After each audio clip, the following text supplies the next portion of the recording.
Bonjour, dans cette vidéo, on va utiliser un oscillographe à mémoire pour enregistrer le passage d'un son au niveau de deux micros, M1 et M2.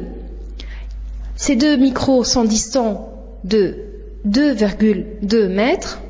Les deux microphones sont alignés avec la source sonore qui émet un son bref et intense. Notre oscillographe a deux voix.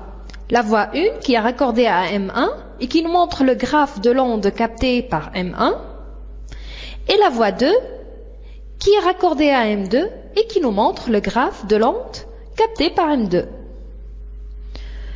La sensibilité de notre oscillographe pour les deux voix est de 1 milliseconde par déviation horizontale et de 200 millivolts par déviation verticale. Et notre source sonore, et on veut savoir si notre onde sonore est longitudinale ou transversale. Pour cela, il faut tout d'abord dire que l'onde sonore provoque une perturbation dans tout l'espace, donc sous forme de sphère. Donc l'onde, elle est sous forme de sphère et provoque une perturbation, elle vibre dans tout l'espace, dans les trois directions. Et parmi ces trois directions, il y a la direction de propagation.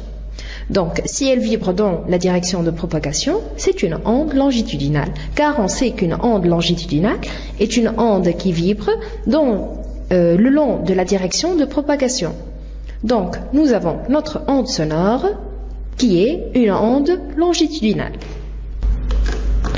L'onde atteint le microphone M1, ce qui déclenche l'enregistrement d'un signal sur la voix 1 de l'oscillographe, puis elle atteint le microphone M2 avec un certain retard qu'on peut lire sur l'écran. On voit bien sur cet axe horizontal que 1, 2, 3, 4, 5, 6 et demi déviations séparent l'enregistrement des signaux captés par les deux micros M1 et M2. Donc, on va essayer de trouver la valeur de ce retard. Taux est égal à quoi? Est égal à 6,5 déviations. Une déviation correspond à 1 milliseconde, donc fois 1 milliseconde par déviation. Ceci nous donne combien? Ceci nous donne taux égal à 6,5 millisecondes. Ça nous donne taux égal à 6,5 10 moins 3 secondes. Voilà le retard entre l'enregistrement des deux signaux. Micro M1 et M2 placés en deux points séparés par la distance D qui est égale à 2,2 mètres.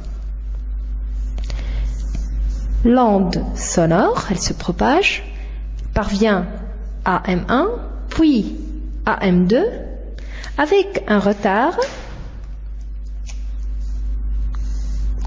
qui est égal à taux est égal à 6,5 10 moins 3 secondes. Donc, elle a traversé l'onde sonore, a traversé 2,2 mètres et a mis 6,5 10 moins 3 secondes comme temps. On veut savoir quelle est la vitesse du son. Donc, V va être égal à D sur taux. On fait une application numérique, ça va nous donner V égale à 2,2 divisé par 6,5 10 moins 3. Cela nous donne V est égal à 338,46 mètres secondes moins 1. Voilà la vitesse du son que nous obtenons.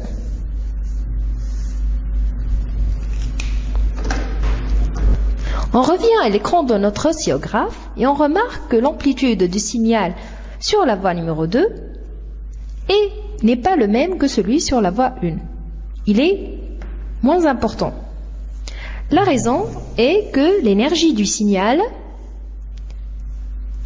va se répartir sur une sphère de plus en plus grande. Donc, on imagine là que la sphère, elle va s'agrandir de plus en plus. Donc, plus elle s'éloigne, plus elle s'agrandit.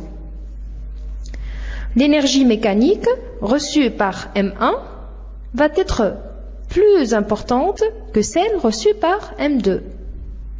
Donc les signaux ne vont pas être les mêmes. M1 va recevoir un signal avec une amplitude plus importante que M2.